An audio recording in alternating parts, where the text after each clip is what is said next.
I was reflecting that as a culture, as a world, we really love and value people with ability, don't we? We celebrate people with the ability to kick a football into a goal and win the World Cup, right? Madrid experiences earthquakes, literal earthquakes, when they score goals like that, right? We put their name, we wear t-shirts with their names on the back. That's how much we value people with that ability. We value people with the ability to get good grades, right? We celebrate them in school and we give them scholarships to university. We celebrate people with the ability to act and to sing. They make millions of dollars on the screen or on the stage. We value people with the ability to make money, right? We give them influence and authority in politics and in decision making in the world simply because they have that ability, right? So we value ability, but what about those people who don't have ability? And what about the people who can't learn well and don't get good grades in school? What about the people who can't kick a ball? Go even further, who can't run, who maybe can't walk? What about the people who can't speak, who can't get good grades, who can't study well, who can't learn well? What about people who can't see or hear, and their minds don't think the same way as everybody else, right? What about those people? Let me tell you about my Uncle Warren. My Uncle Warren was my mother's youngest brother, and when he was 18 years old, and this was a long time ago, okay? When he was 18 years old, he was driving, I think, to work or to school early in the morning, and the sun was just coming over the horizon, right? That moment when you're driving and all of a sudden the sun just kind of blinds you, right? Well, the sun blinded him as he was driving, and his car plowed into a pile of dirt at a construction site. Serious accident. He survived. But my Uncle Warren never walked again, never moved any muscle again other than his eyes. He can move his eyes back and forth, and that's all. He never spoke another word. And for the next 20 years, he laid in the bed. And every day, my grandparents would care for him. Every day, my grandparents would bathe him and feed him. Every day, my grandparents they called it patterning, move his arms and legs so that the muscles didn't just disappear, because he couldn't do anything on his own.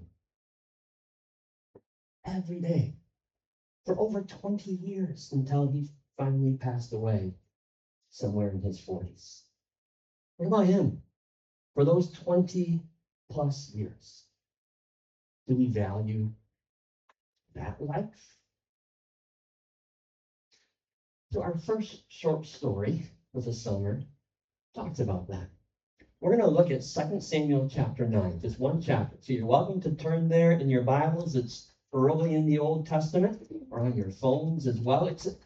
This short story, this one chapter, is part of the longer story of David, right?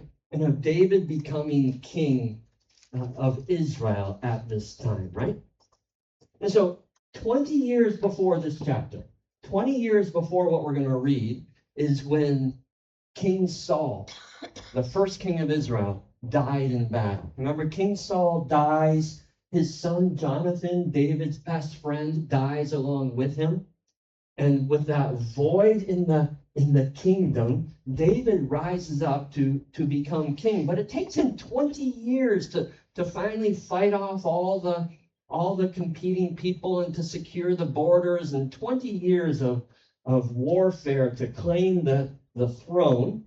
And now all that is done, and there's peace.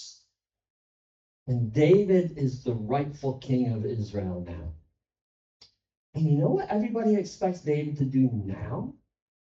Everybody expects, this is what all the kings do, all the new kings, they expect David now to hunt down and kill every remaining family member of Saul. Doesn't matter how they're related. what kings would do is they would go to the previous king and wipe out all of his family, because that secures your throne. There's nobody else to say, hey, that should be our throne, right? You kill them all and you claim their land as your own. That's what they expect. Listen to what David does. Let's just read that chapter. 2 Samuel chapter 9. So David asked, is there anyone still left of the house of Saul to whom I can show kindness for Jonathan's sake? Now there was a servant of Saul's household named Ziba, and they summoned him to appear before David, and the king said, are you Ziba? At your service, he replied. The king asked, is there no one still alive from the house of Saul to whom I can show God's kindness? And Ziba answered the king, there is still a son of Jonathan. He is lame in both feet. Where is he? The king asked.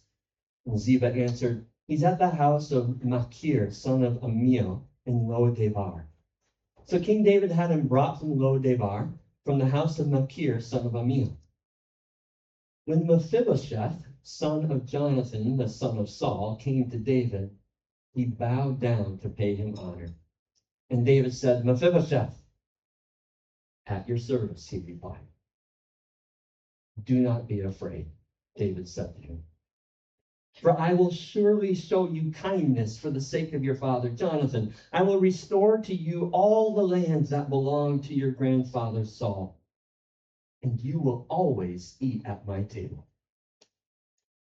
Mephibosheth bowed down and said, what is your servant that you should notice a dead dog like me? Then the king summoned Ziba, Saul's steward, and said to him, I have given your master's grandson everything that belonged to Saul and his family.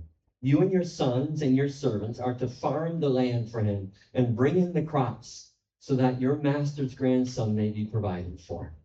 And Mephibosheth, grandson of your master, will always eat at my table. Now Ziba had 15 sons and 20 servants. Then Ziba said to the king, your servant will do whatever my lord the king commands his servant to do. So Mephibosheth ate at David's table like one of the king's sons. Mephibosheth had a young son named Micah, and all the members of Ziba's household were servants of Mephibosheth. And Mephibosheth lived in Jerusalem because he always ate at the king's table. He was lame in both his feet.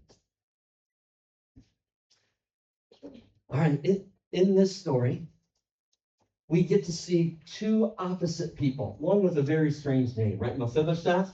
I don't think any of you named your kids Mephibosheth, probably not even thinking about it.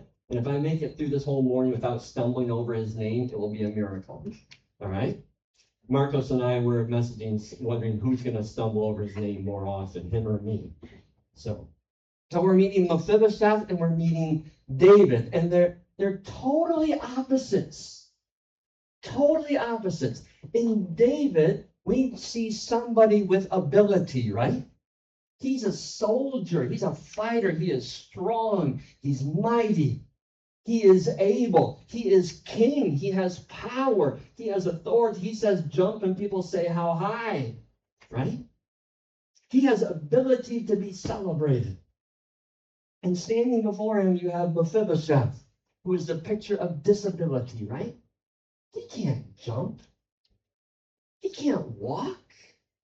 If you were to go back a few chapters, back to chapter 4, you can read the story of when King Saul and his son Jonathan both died in battle. And on that day, when they both died, remember what happens when kings and their sons die and other kings take charge, the whole family gets wiped out, right? And so on that day, Mephibosheth was just 5 years old, and his caregiver, his nurse, came running to find him, to grab him, to run off with him and hide him somewhere so that he would survive, so that no one would come and just kill him. And so he grabbed little 5-year-old Mephibosheth, was running out the door, and he accidentally dropped him. And he dropped him and broke both of his feet. And of course, there's not the medical care then as there is here. So Mephibosheth grew with 2 lame feet. He is the picture of disability here, standing before David. He had lost all his influence. He was in line to be king. He was of the royal family, and now he has 0 power and 0 authority. He lost all his ability to work. Right? In that agrarian culture where farming, where the land means everything, he can't grow anything. He can't work the land. He can't be productive in this society. He's powerless even to protect himself from being called into the presence of the king. He's standing before him, or maybe he's sitting before him. I don't know if he can't even stand. Completely powerless. And David shocks Mephibosheth by showing him mercy. He shocks the whole nation. The whole nation is expecting just to kill him off. And he shows him mercy instead. And we see, it's interesting, that David does 2 things for him. The first thing we see him do is it says, I will restore to you all the land that belonged to your grandfather Saul. Now, that doesn't mean that he gets the palace back. That doesn't mean he gets to be king again. But what it does mean is that Mephibosheth gets his family land back. The land that he was in line to inherit. But David claimed as his own. That's the right of a new king. Right? The new king claims the family land of the previous king of his own, for his own. And remember, in that culture, if you don't have land, you don't have anything. You don't have a way to survive. And so David says, I'm giving it back to you. And in giving his land back, he's giving Mephibosheth dignity. He's giving him respect. More than just a way to make a living. He is giving him his rightful place in society. It's so easy for us sometimes, isn't it, to kind of dismiss people without ability as unimportant, especially if they aren't what we call productive members of society. If you can't produce anything, if you can't be productive, then what's the value? But to David, and to God especially, no one is unimportant. No one can be ignored or dismissed and devalued. Everyone has dignity. Every single person is valued. Every single person is loved. Every single person deserves our dignity and respect simply for who they are, not for what they can do, not for what they can produce, not for their ability. Everyone has dignity and value.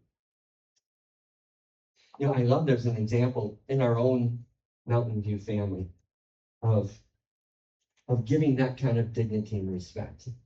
Gustavo right now is on an airplane flying to Australia, so he's not here, but he said I could tell the story. And he actually gave me a picture to go with it. Many of you know Gustavo, and he's quite the athlete. He is quite the runner. I mean, he runs races I can't even imagine running, and he runs them well.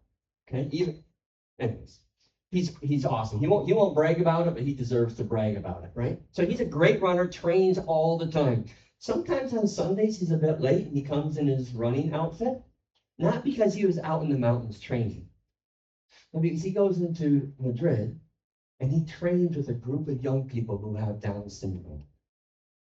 And there's a picture of Gustavo on the right and his running crew. And these young people, young men and young women with Down syndrome, they're never going to win a race. They're never going to have a medal around their necks. They're never going to break records. And I love it that Gustavo says, you know what? It's worth me going and running with them.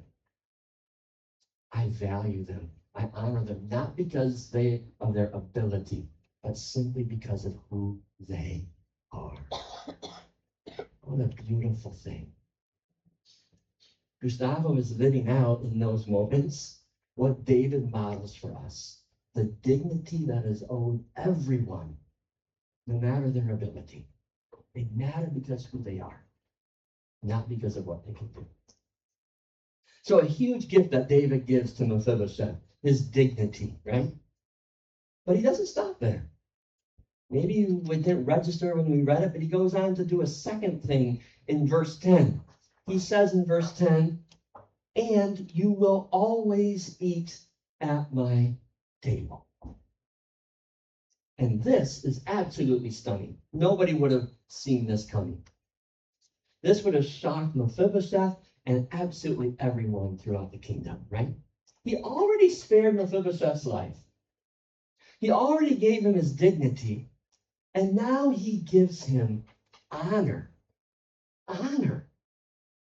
He is treating Mephibosheth like one of his own sons, like a prince. Mephibosheth has a permanent chair at the banquet table of the king.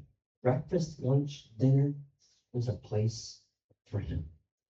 And David isn't doing this because it's such a wise investment of his time and resources, right?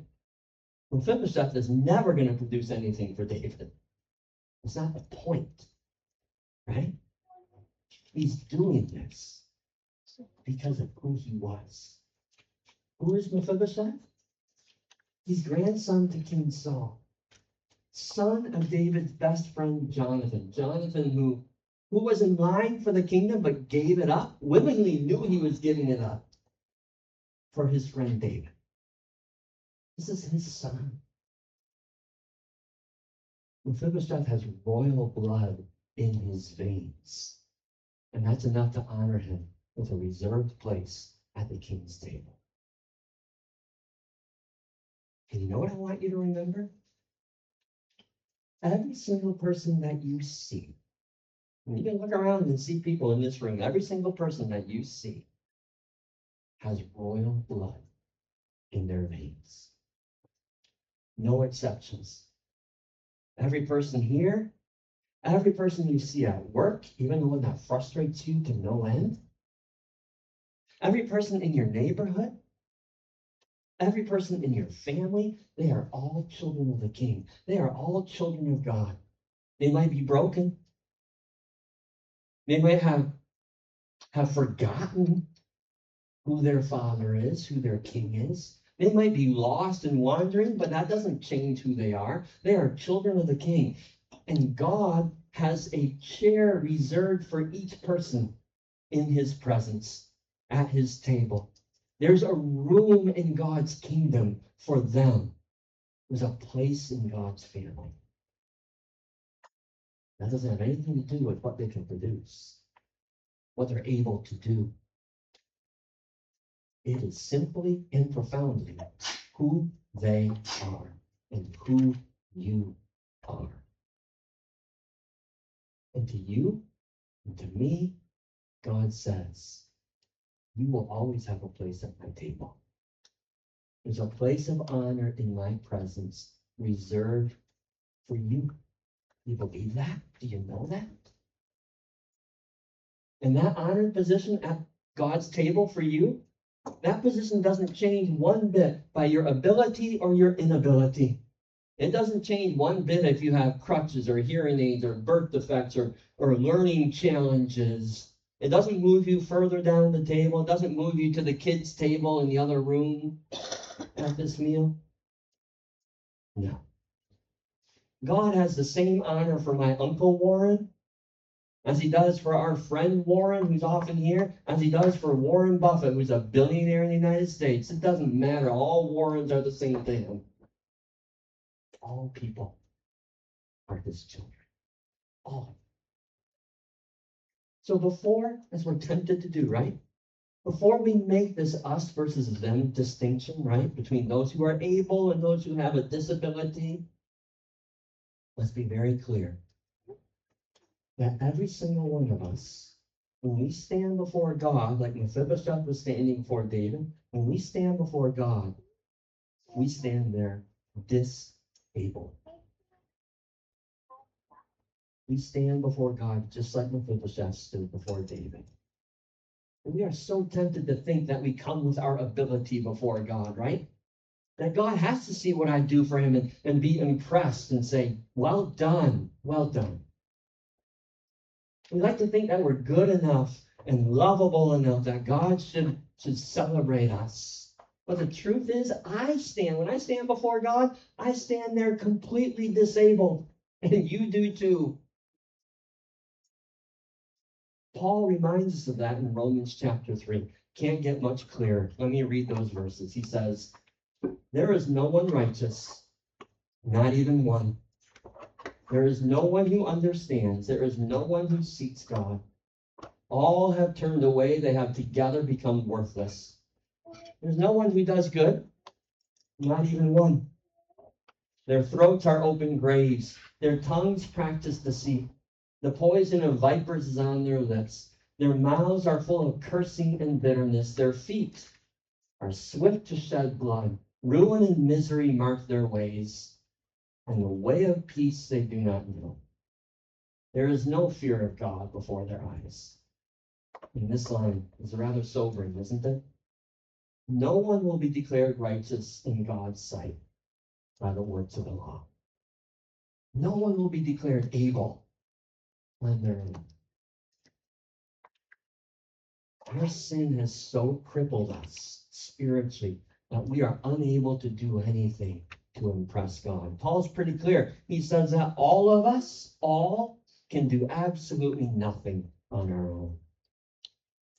And yet, in this stunning twist of expectations, instead of receiving judgment, God gives us mercy. He does what David did for Mephibosheth. God gives us dignity by, first of all, restoring to us what was taken from us, what we lost. Right? On the cross, Jesus restored for us the relationship with God that we lost in the garden when sin came in and pulled that relationship with God away from us. And we were striving ever since then to come back into relationship with God. And Jesus says, I will make that possible. I will restore your dignity by my blood on the cross.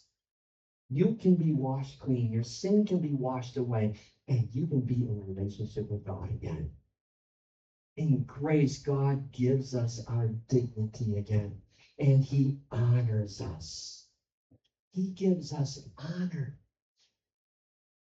He welcomes us to his table. You have a place at his table. Never forget that. There's a seat at God's banquet for you, where the plates get heaped with love and grace and forgiveness, and it never stops. It never stops. And there's always a place for you there. Always. And so in a few minutes, we're going to come forward to this table, to God's table for communion. And we're going to taste just a little bit of that grace, right? And you aren't invited to come and be a part of this meal because you're able enough, because you're good enough, because God's impressed with you enough. No, you're invited because you are a child of the King. You're a child of God, and he wants you at his table. And so in a few moments when you're invited to come, you're going to come forward with your brokenness. You're going to bring it with you to this table. You're going to come forward with your inability, your disability, and experience your Father's love. And this little bit of bread, this little bit of wine or juice is just an appetizer. It's just a tiny little taste of what's to come. When you and I will gather around God's eternal banquet table and be overwhelmed by his life. And in that moment, on that day, all wrongs are going to be made right. And everything that's been broken will be made whole again. Think about that. Into God's presence, the lame will walk there. And the deaf will hear his invitation for themselves. And the blind will finally see his smiling face as he welcomes them into his presence. And every mind will fully and perfectly comprehend his glory. And every voice will sing beautifully his praise. What a day. What a day. And until then, we pray, God, may your kingdom come and may your will be done in me and all around me and through me.